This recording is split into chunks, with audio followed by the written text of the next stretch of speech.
tatlo po siya. Yan. Para siyang parang sunflower. Tingin ko lang dun sa plastic po. Ito yung picture niya na. Nagupit ko na po. Free lang siya. Ang pangalan po niya ay katapos kong makipaglaro doon kay Tisay, yung aming bagong miyembro ng pamilya.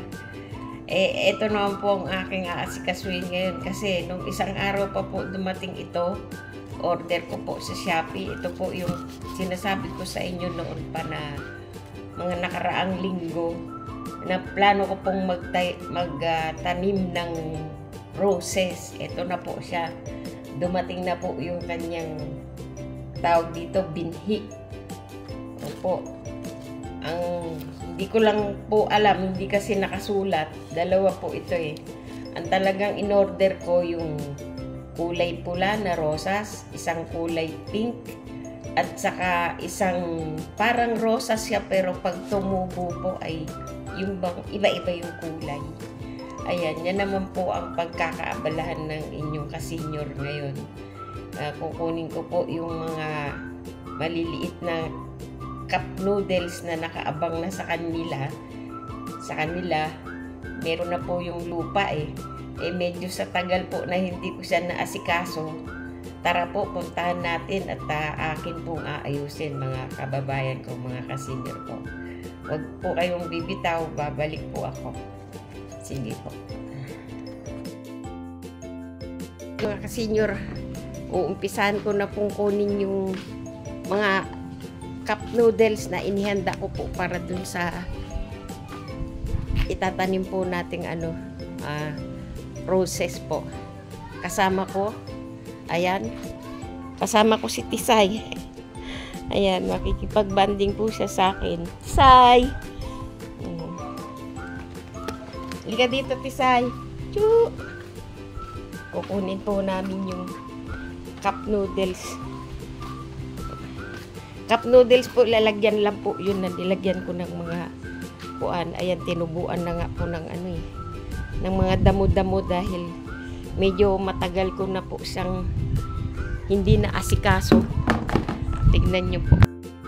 Yan po siya mga kasenyor. Yung mga cup noodles na yan, tinubuan na siya ng damo. So, aahunin ko po yan ngayon. Ayan, kunin ko sila. Ang inaasahan ko po ampalaya ang tutubo dito, hindi naman po nabuhay. Merong tumubong ampalaya pero sa labas ng cup noodles po tumubo. Ayan, kukunin ko na po sila ngayon para aayusin ko po yung yung binhi ng roses. Dito ko po sila kuan. Ito yung ampalaya, nabubuhay na. Pakakapitin natin para gumapang na naman siya. Ayan, gagapang po siya dito pataas. Magiging kasamahan niya po yan. So ito, kukunin ko po sila. Tinubuan na ng damo. Sa tagal na hindi ko siya naasikaso pero nakahanda po ito para nga dyan sa mga binhi. So isasalin ko po siya sa kuan. Sasalin ko po sa lahat dito sa isang planggana. Ayan, aayusin ko po sila dyan. Meron pa po yung kasama dito. Ito po. Ayan, tinubuan na sila ng damo. Kunin ko sila ngayon. Yung mga nakaprepare po, bubunutin ko po yung mga damo na yan. Aayusin po natin. Pagsamasamahin ko dito. Ayan, dun po ako sa lilim gagawa. Ayan. May mga butas na po yan sa ilalim eh. Kaya binutasan ko na po yan eh. Kaya lilinisin ko lang po. Ayan. Siguro mga dalawang buwan na ba ito dito. Nag-aabang nga po ako ng kung anong maitatanim ko sa kanila. Kasi hindi naman po pwedeng idirekta ito sa lupa dahil kukuhanin ng ng mga pusa. Yan. So, ayan po. Panoorin nyo na lang po kung paano ko siyang aayusin. Balik po ako. Po mga kababayan ko, sa pagpapatuloy po ng ating gagawing pagtatanim ng roses. Ito po yung mga nakaimbak kong mga cup noodles. May mga lupa na po yan. Tinubuan na po ng damo-damo sa paghihintay sa akin. So, isa-isa po natin itong aalisin mga kababayan. Ayan. Ayan po, may mga butas na po yan eh. Oh, meron na. So, ang ipapalit ko po, ito po. Ito po yung in-order ko sa Shopee. Ano po to, may halong ipa, palay, at saka po yung ano ng kalabaw, dumi ng kalabaw po, fertilizer po. Ayan, so inalis ko na po yung lupa niya. Papalitan po natin itong ano. Ayan, dyan po natin itatanim maya-maya yung mga seeds po. Ayan. So nakaisa na po tayo. Lilinisin ko na lang po sila lahat. Itong lupa po, pwede namang ihalo natin pala dito sa kuan. Ayan, may mga butas po siya para makakahinga yung ating binhi na gagawin. Ayan. Mga damo lang po ito eh. Tumubo.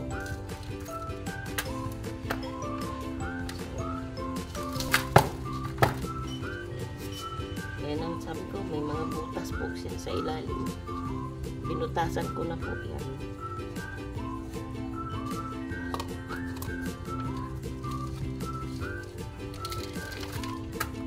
So, ang mangyayari po, itong fertilizer para magkasya sa lahat, nahaluan din po natin ng lupa.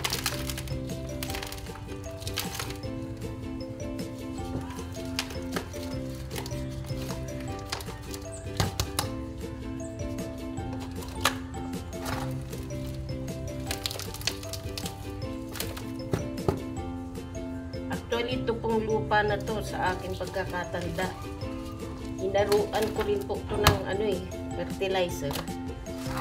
So, hindi po ito purong basta lupa lang. Mayroon din po ito kasamang pataba. Kaya siguro nagtubuan yung mga damo.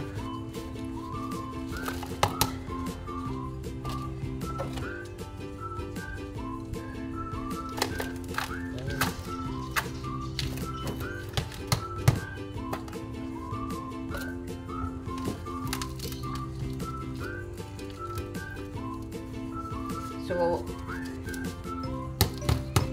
masusubaybayan niyo po mga kasenyor, mga kababayan ko. Ang paglaki po nito, i-update ko po kayo hanggang siya maging tuluyan ng isang magandang mga rosas doon po sa aming bakuran na madalas ko pong ibinablog po sa inyo na pinatataba ko po yung lupa para pagka po ito medyo kaya nang tumayo, tatanggalin ko po siya dito, gugupitin ko po yan at ita-transfer ko po doon sa lupa na nakikita nyo nilalagyan ko ng mga pinagtabasan ng mga balat ng prutas, ng mga gulay. Sa ngayon po, pinupunan ko pa ngayon yun kasi wala pa naman po siya. So habang hinihintay po natin na medyo tumangkad na ito ng mga ganyan katangkad, ita-transfer ko po yun doon. Yun namang aking mga hinukay doon, tatabunan ko na po yun para malusaw na siya doon sa ilalim, yung mga bulok na balat ng prutas, gulay, para kumatas na po siya habang pinalalaki ko naman po itong mga rosas. Ayun po. So, tuloy ko lang po mga kasenyor. Kumusta na po kayo? Ayan. So, ito na po yung lupa niya. Itong pataba ng ng kalabaw, dumi ng kalabaw po, tsaka ipa. Ayan. Paghaluin ko na lang po siya para pantay. Ayan. May lupa siya. May pataba po.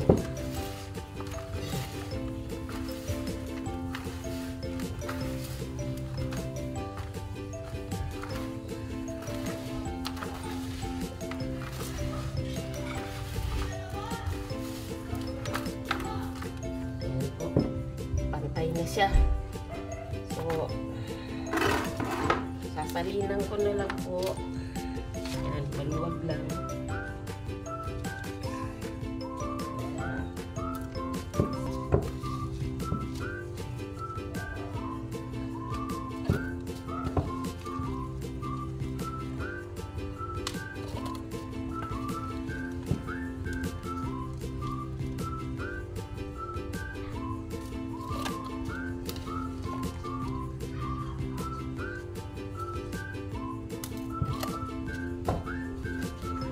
Sana po maganda ang resulta nito.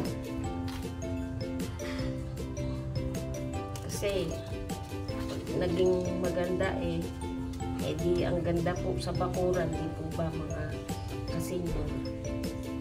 Iba-ibang kulay ng rosas.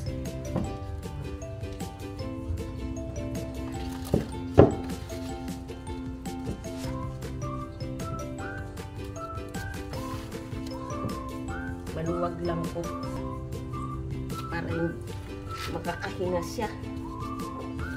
Hindi nyo masyadong ililiin. Ganyan lang.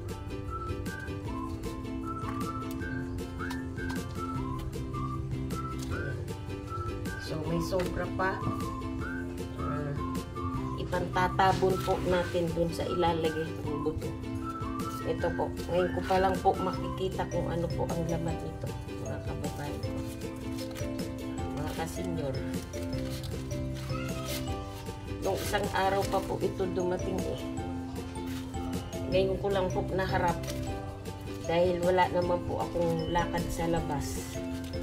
So dito lang po muna tayo sa gawaing bahay, mga kasenyor. Ayan po.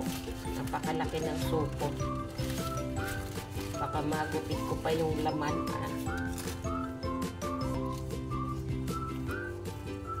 Shout out nga po pala kay Ate Tess Teresita Angeles na diriwang po ng kaarawan ngayon, September 4. Ate, pasensya ka na, hindi po ako nakarating kasi masama po ang panahon. Happy birthday na lang po sa iyo dyan. 75 years old ka na po. Ingatan ka nawa po palagi ng ating Panginoong Diyos at ang iyong buong pamilya. Again, ang akin pong paghingi ng paumanhin at Tess, marami pa naman pong panahon, magkikita pa rin po tayo someday. So ipagpapatuloy ko lang po, ito po mga kababayan ko, hindi ko po mabasa dito sa supot. Ito po yung laman niya. Wala naman pong naka-indicate dito kung siya ba yung pink or siya ba yung pula.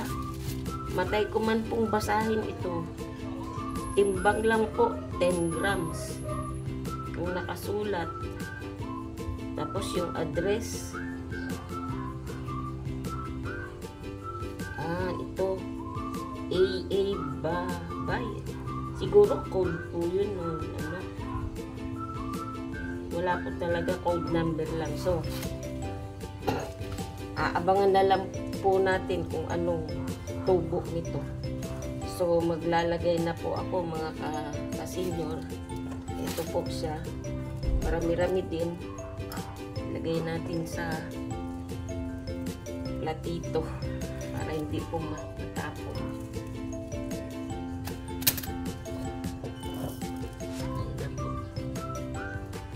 So, bali dalawang klase po ito na dumating. Ito yung isa. Sampo natin.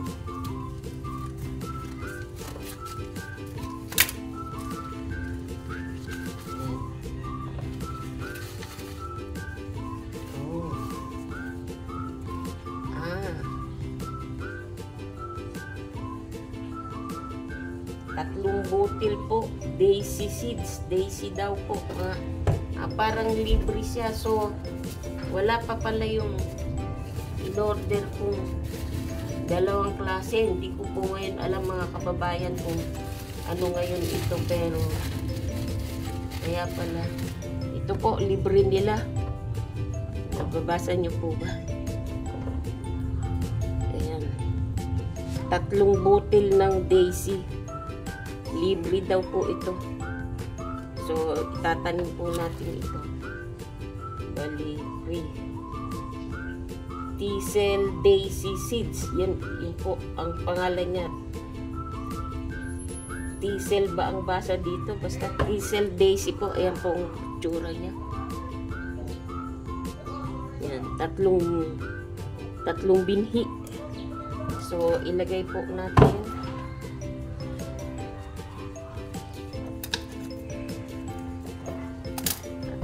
So,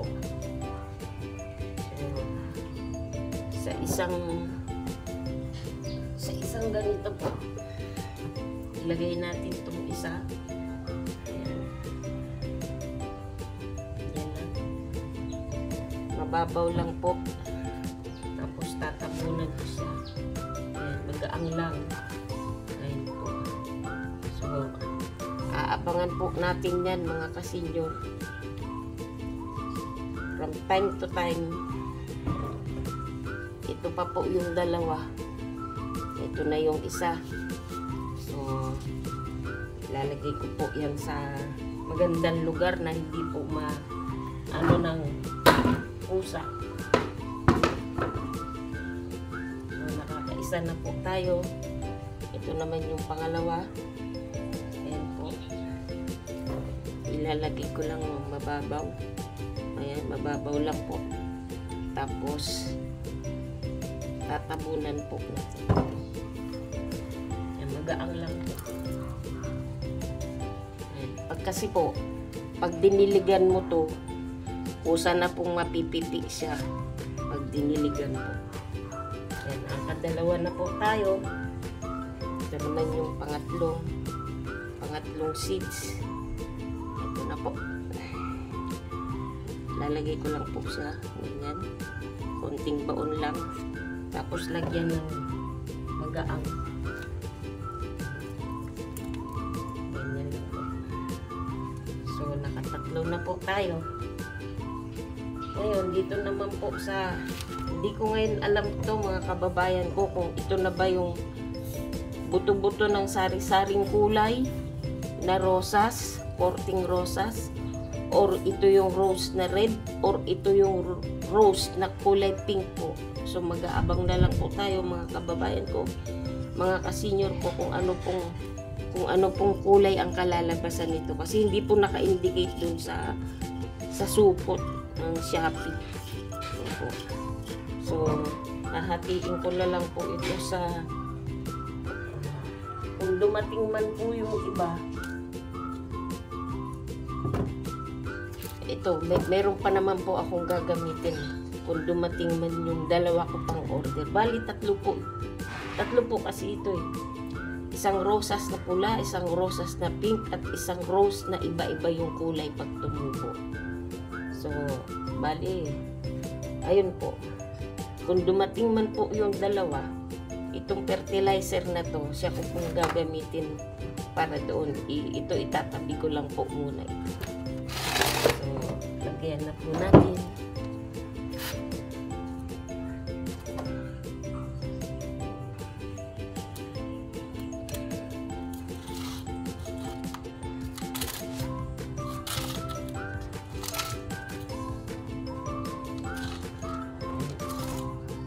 So, i-divide ko lang po ito sa 2, 4, 6, 8, 9. Bali siya.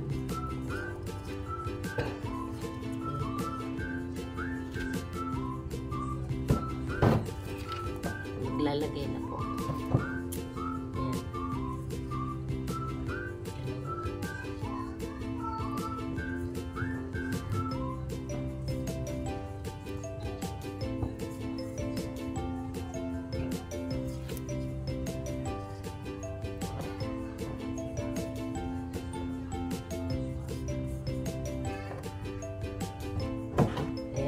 kasenyor.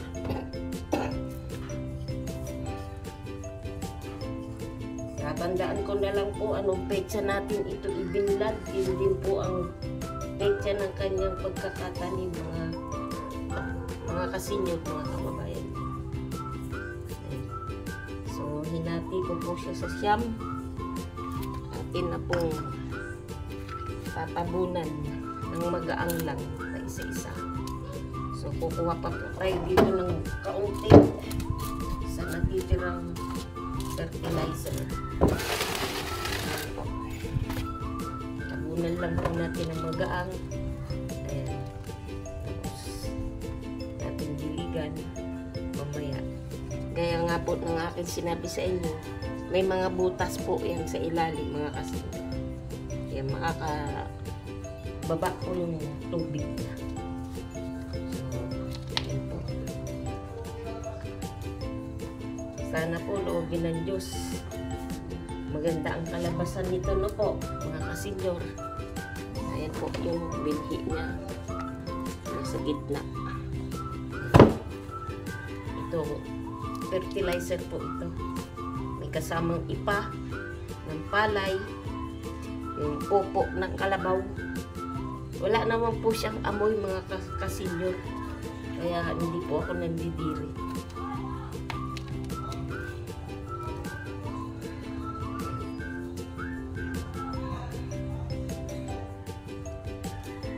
Ayan po. Yung mga buto niya. Yan.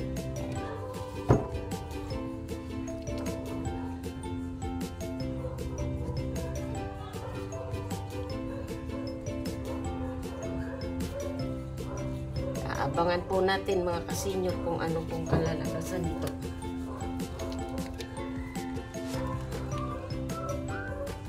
Comment nyo nga po, mga kasenyor, yung marunong pong mga magtanim sa inyo dyan, yung may mga garden. Mga ilan linggo po ba bago ito sumibol? Kahit yung sibol man lang, yung lalabas na po yung pinaka dahon niya. Comment nyo lang po kasi wala po akong knowledge, mga ka-garden, para malaman ko lang po kung ilang linggo ba akong maghihintay bago natin makita yung resulta po nito, at kung ilang linggo po para siya yung maging bulaklak ng tuluyan na pwede na pong i-transfer dun sa pinatataba ko pong bakuran dun sa likuran, yung pong nilalagyan ko ng mga dinecompose ng mga balat ng prutas at mga pinagtastasan po ng gulay. Bukod po sa may fertilizer na po ito, nakahanda pa po yung lote niya doon sa bakuran na pinatataba ko po mga lupa. Ayan, meron pa po tayong natira, mga kababayan ko, mga kasenyor. Ito naman po ay magagamit pa dun sa paparating. So, hindi ko po alam kung dadating pa ba yan o hindi na. Pero siguro, kung hindi man po yun dumating, sa dami po nito, bali siyam po ito, plus 3 po itong daisy nga raw po, sabi dun sa papel, di po ba 3 siya? 3 po siya.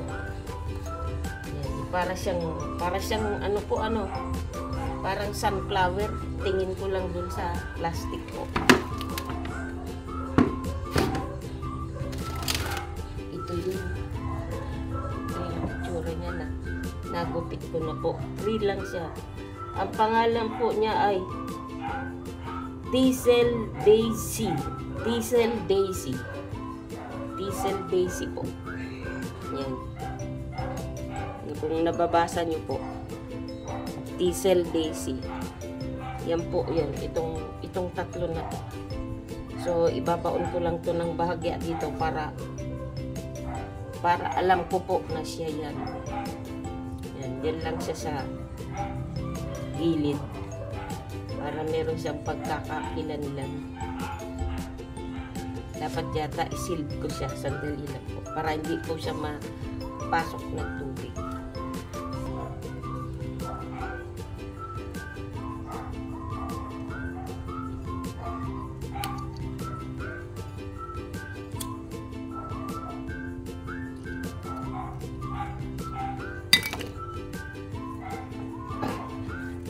Isinilid ko na po siya. Isinilid ko na po siya. Hindi na siya mapapasok na tubig. So, yan bilang tanda niya.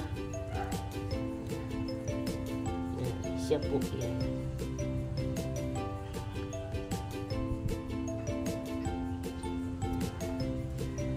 So, ayan po. Ihahanap ko na lang po ito ngayon ng magandang pwesto na hindi po maaabot ng mga pusang naghaharagan dito sa aming bakuran, mga kasenyor, mga kababayan.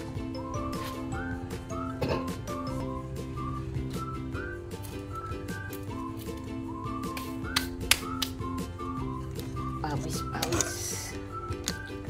So, ayan mga kababayan. Tinan nyo naman yung pawis ng kasenyor nyo. So, hanggang dito na lang po muna mga kababayan ko. Abang-abang po tayo, mga abangers po tayo ngayon dito sa aking, ayan, yan pong ating roses to be. Ayan po. So, hanggang dito na lamang po muna mga kasenyor. Maraming salamat po ulit sa inyo pong mga panonood.